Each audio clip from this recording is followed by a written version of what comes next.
Welcome to the podcast, Amazing Tales from Off and On Connecticut's Beaten Path. I'm your host, Mike Allen.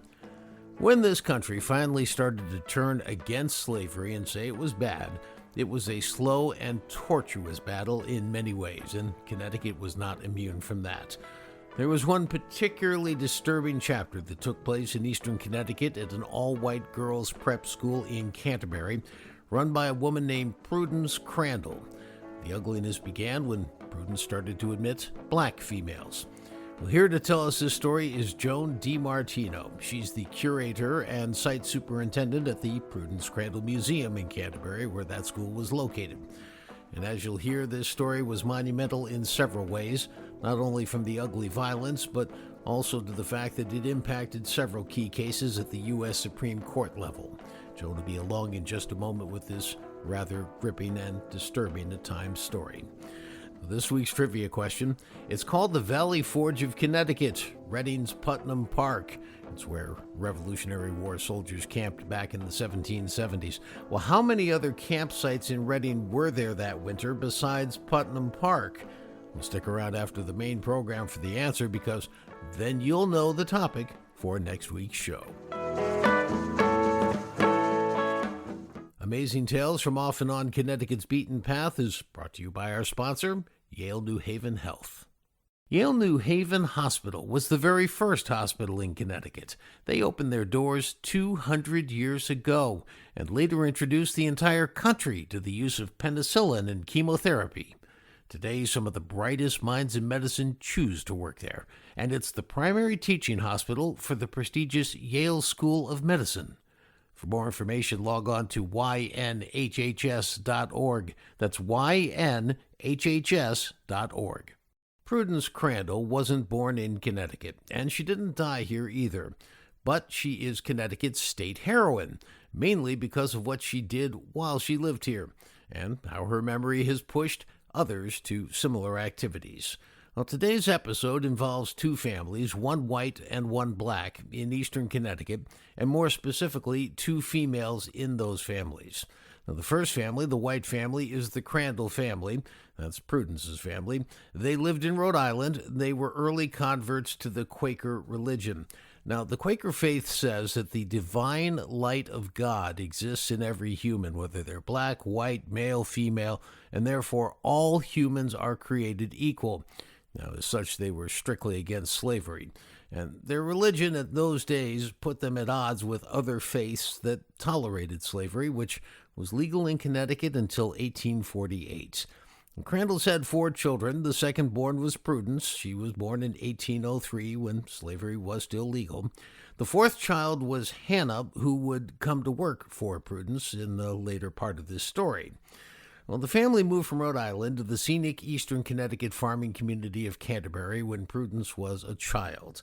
One of the primary reasons they moved there was to get closer to Plainfield, Connecticut, where there was a large Quaker population that had settled, and they wanted to be among friends. Now, both Prudence and her sister Hannah were sent back by their family to Rhode Island for a Quaker-oriented education, and when Prudence returned, she went to work in a one-room schoolhouse where the quality of her teaching did not go unnoticed. In time, she would open her own school to teach females, all of whom were white. But we're getting a little bit ahead of ourselves here. Meantime, the Harris family also moved to Canterbury. They came from nearby Norwich, Connecticut. Now, Norwich was a city. Canterbury, on the other hand, had lots of farmland. And the Harrises, well, they wanted to be farmers. They had 2 children, Charles and Sarah. The Harris family was black, and even in the early 1830s, when slavery was still legal in Connecticut, they were free. Now, son Charles was engaged to a girl from Boston, Anne Maria Davis. She would also move to Canterbury to be closer to her fiancé, of course, and when she arrived, Anne Maria, who was also free, got a job working at none other than Prudence Crandall's school doing various tasks. When Charles's sister Sarah Harris went to enroll in Prudence Crandall's all-white girls' school, well, that's when all the issues and trouble began, and that's where we're going to bring in our guest for this week's episode, Joan DiMartino, the curator and site superintendent for the Prudence Crandall Museum in Canterbury.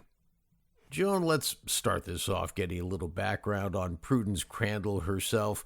She was pretty well known. I mean, she got a reputation for being bright, earnest, a good teacher, and that caught the attention of some wealthy folks in eastern Connecticut who wanted her to help their children, correct?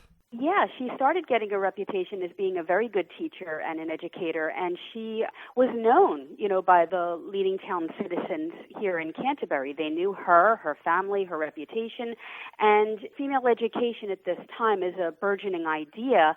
When they decided to start a school for higher education for young women on the eastern part of Connecticut, she was just a natural choice for them to ask for her to serve as principal of the school. A lot of people who visit the museum are surprised to learn that this is not the family homestead. Her father's house was actually south from the center of town, but when this house came on the market, she was able to purchase it. She put $500 down, and we're not exactly sure where the funding source came from, but she had a neighbor hold her mortgage of $1,500. So, characterize how her school went when she first opened. Everything was going along swimmingly, wasn't it, in that first year? Yeah, it was a very successful school. She had several teachers teaching here. She served as principal. And I should also mention, too, that within the first couple months, she is able to get her mortgage paid off very quickly. So by the age of 28, she is a business owner, a property owner, and for an unmarried woman at the age of 28, this is pretty successful for the 1830s. And so she is hiring staff. She has Mary Burley from Plainfield is teaching here. Her younger sister, Hannah Elmira Crandall, is also teaching here as well. And she has a chemistry professor that comes by on Tuesday evenings. And she also hires a household assistant who is a free African-American woman by the name of Anne Mariah Davis to assist with household tasks.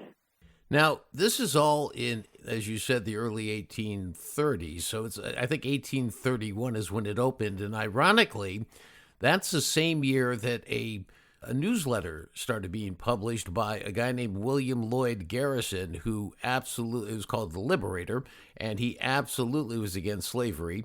And she started to become an avid reader of that, which is ironic because about a year into her very successful school venture, Sarah Harris comes along and she applies. Tell me why this is all so ironic and exceptional.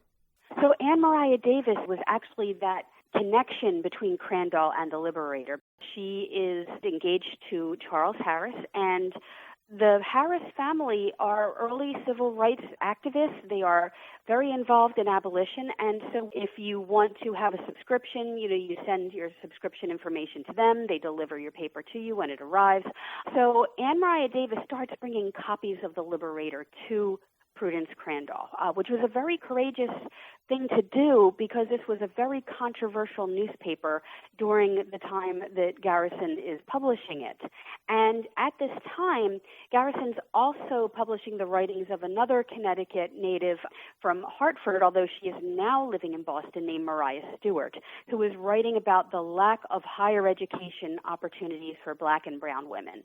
So Anne Mariah Davis, Prudence Crandall, and then Sarah Harris start having conversations about the lack of opportunities for black and brown young women to get higher education. Sarah Harris herself wants to become a teacher as well, and she one day in the fall of 1832 gets the courage to ask Prudence Crandall if she can attend school here because she knows that the curriculum that Crandall is offering in the school will provide her with what she needs to become a teacher. And Crandall is teaching chemistry, as I mentioned. She is teaching astronomy, geography, natural and moral philosophy. She's teaching French, which was the global language of commerce at the time. This was a pretty rigorous curriculum. This is not, embroidery and dance lessons. Now, today, we wouldn't blink, but in those days, the parents of the white females who were attending the school had a much different reaction. Could you explain what happened? Yes. They essentially start withdrawing their daughters from the school. Not all of the parents did, but most of them did, enough that Crandall realized that she was not going to have a successful school if she didn't have a student body. So she reaches out to William Lloyd Garrison, and this is only about a month and a half after Sarah Harris starts attending classes full-time here, equally with the white students, and she essentially tells him that she thinks she could make the school a success for all black and brown students if she can reach out to some of the larger free black communities in New York City, Philadelphia, Pennsylvania, and Providence, Rhode Island, and that she wants to come up to Boston to speak with him, essentially asking for his support. And he does. She also says, too, that she wants to spend the rest of her life helping oppressed and marginalized people, and while she does not have wealth, she can teach, and that's where she feels like she can really make a difference. So now this turns into quite a situation in Canterbury at that time, because what will happen is that Prudence Crandall is going to do a 180 and go from an all-white girls' school to an all-black and brown girls' school, and the community will not like this. So let's first start off by saying that William Lloyd Garrison helped by drawing prospective students to the school, right? Yes, he writes her letters of introduction to African-American ministers in these larger cities, which is crucial. She, was vetted by these ministers that are making sure that she is who she says she is and that she's going to, do what she claims she is going to do. She's meeting with these ministers and with the families throughout all of February of 1833. And when she returns to Connecticut, she announces to the town that she is closing her school down for white students and opening solely for black and brown students. And right away, the townspeople start meeting at the church directly across the street, the Congregational Church, to strategize on how they're going to close her school down. And we're going to get into that in just a second. I want to, for the benefit of the audience, put something sort of into perspective here, because I think that so many people think of the Civil War, the North didn't have slaves, the South did, and all that. Well, it was not until 1774 that Connecticut banned the importation of slaves. And at that point in time, there were 5,000 slaves in Connecticut. And it wasn't until 1848 that slavery itself was banned in Connecticut. So you've got this situation that Prudence Crandall is somewhat swimming upstream against the tide. Even though the tide was changing, it had not yet changed. And this is remarkable. So the community was still not moving with that tide, was it? And what happened in the next part of this saga?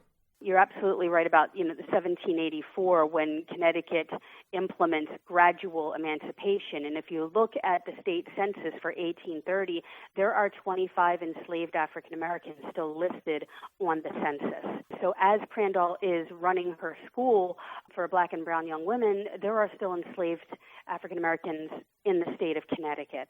And just because the Harris family was not enslaved, they were free. Anne Mariah Davis was not enslaved, she was free. They were not considered equal. For example, William Harris was not allowed to vote, even though he was a property owner and paid taxes, and he petitions the legislature for that. He's one of many Connecticut African-American men to do so, and his petition is denied.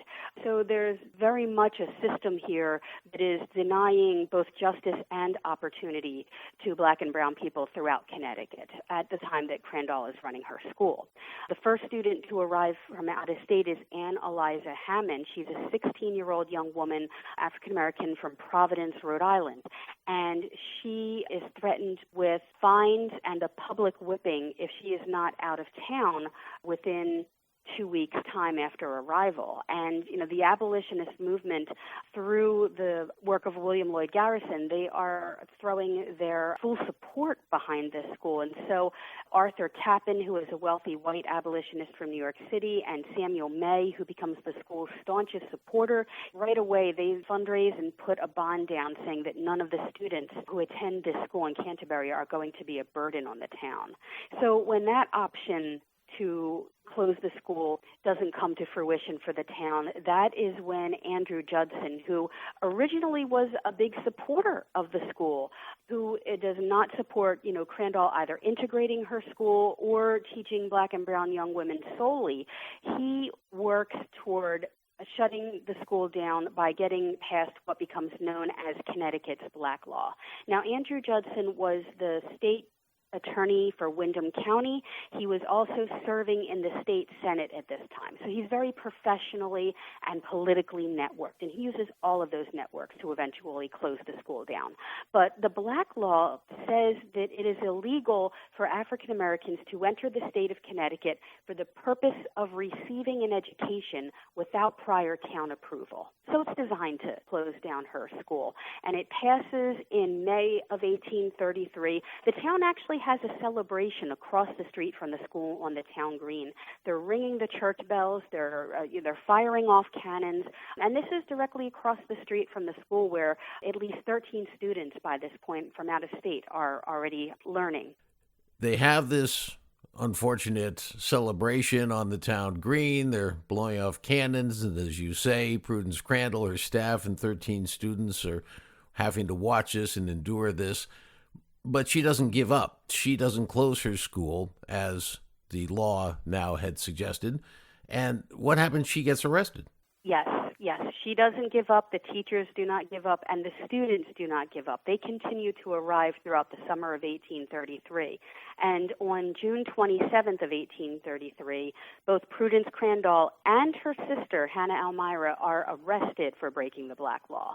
Her sister is a minor. She is released, but Crandall does spend one night in jail in Brooklyn and then has 2 court trials and an appeals court case.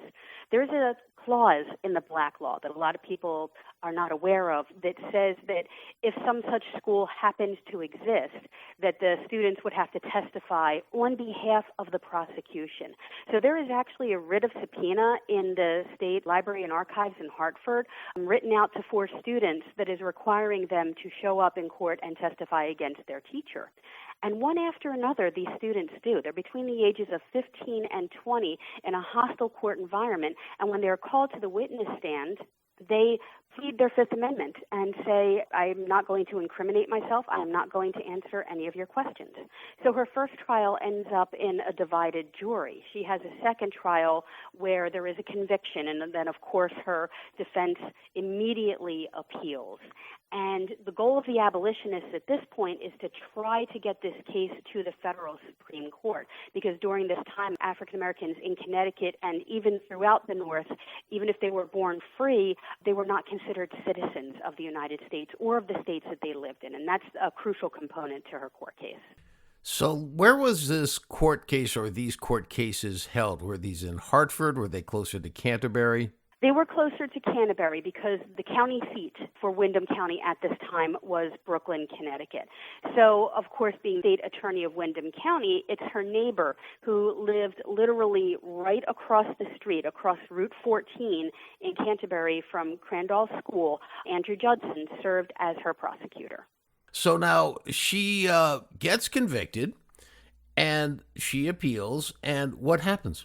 The appeals court is simply 4 judges that determine whether or not to uphold the conviction. And to make a long story really short, they essentially determined that the arrest warrant wasn't written up correctly, and they throw it out on a technicality. The thing is that because she was not convicted, this couldn't be appealed higher. Because she wasn't acquitted, she can still be rearrested again and go through this whole process. One of the legacies of Prudence Crandall's court cases is that it impacts 2 U.S. Supreme Court cases and lays the foundation for the 14th Amendment to the Constitution. And I just want to focus on one of those very briefly, and that is Brown versus Board of Education, Topeka, Kansas. Because when Chief Counsel Thurgood Marshall was preparing to argue Brown versus Board of Education, the NAACP Legal Defense Fund in the 1950s hires a constitutional scholar that determines that a portion of the 14th Amendment, Section 1, which gives citizenship to African Americans and those born and naturalized in the United States, comes from the argument of William Ellsworth, which was Crandall's defense attorney during her appeals case. And so Chief Counsel Marshall cites Crandall versus Connecticut. We're not a precedent, but he does cite Crandall versus Connecticut in his written remarks before he makes his oral arguments before the Supreme Court. But meanwhile, the students continue to arrive. The teachers continue to teach. They've done so for 17 months. They can continue to do it longer. And one of the things that we have not talked about is during that whole 17 months, the town is really escalating violence against the school. For example, rocks are being thrown through windows. Eggs are being thrown through windows. Filth is smeared on the front steps. There are a group of boys that gather and shoot off pistols and shout horrible things and bang drums and blow horns whenever the students leave the building. And that becomes even more violent when their well is fouled. So manure is found in the well and they don't have fresh drinking water. There is an arson attempt on the school that occurs in January of 1834. There is a cat that is found with its throat slit, hung on the fence outside, and the cat had black and white fur. So the town is very clearly making a statement. And then what finally closes the school down is that once her court case is thrown out on that technicality, the town does not want to wait any longer for this legal process to begin again.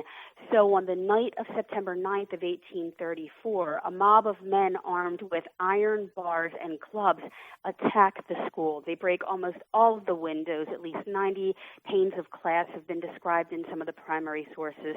Depending on the primary source they conflict, the mob may or may not have gotten in to ransack the first floor. The students experience extreme trauma and terror that night, but they are not physically harmed beyond that terror. But as you can see by that description of escalating violence, this is going to continue. And next time, maybe some of the students might be physically harmed. This crowd is really emboldened by these mob attacks against free black communities in the areas where these students are from. You know, Philadelphia, New York City, and Providence, Rhode Island in 1833 and 1834 are also experiencing a series of race riots against the free black communities by white mobs. So, you know, you can see how the town's emboldened here to do this because there's never any consequences for either the people that participate in these larger cities or even here in Connecticut. We never find out who tries to set the school on fire and later who attacks the school. We never find out the names of those people. She finally made the decision to close her school because of the fear of safety for her students, which nobody can blame her for that. She ends up moving way out west to Kansas and, you know, tries her best from that distance to advocate on behalf of black and brown-skinned girls. The question that I have for you is that in 1886, just 4 years before she died, Connecticut passed a law realizing they had done the wrong thing to her and had made her life miserable, and ordered a $400 annual pension, which she received for 4 years before she died, and now have made her the official state heroine. In your mind, running this museum as you do, is that enough based on what she went through? You know, Prudence Crandall receives what they've called her pension, and interestingly enough, the legislature passes that bill 53 years to the date of when she opened her school for black and brown young women. That essentially raises her up out of poverty. She is able to purchase a townhouse in Elk Falls, Kansas, and that is where she was buried. But they passed that bill on April 1st, 1886. She does not get named Connecticut state heroine then. That actually doesn't occur until much later, 1995. You know, I can't take credit for this because this is the work of Dr. Jennifer Rasenga who makes this argument, but I really see see the wisdom of it here, where she argues that Prudence Crandall is the state heroine of Connecticut, not for what she did in 1833, but what she still inspires us to do. Because when you look at, nationally, globally, we still don't have equity in education, and people leave this museum inspired to do something in some small or large way to support education in their communities, however they define that. I think that that's still a way to continue the mission that was started by Prudence Crandall and Sarah Harris back in the 1830s.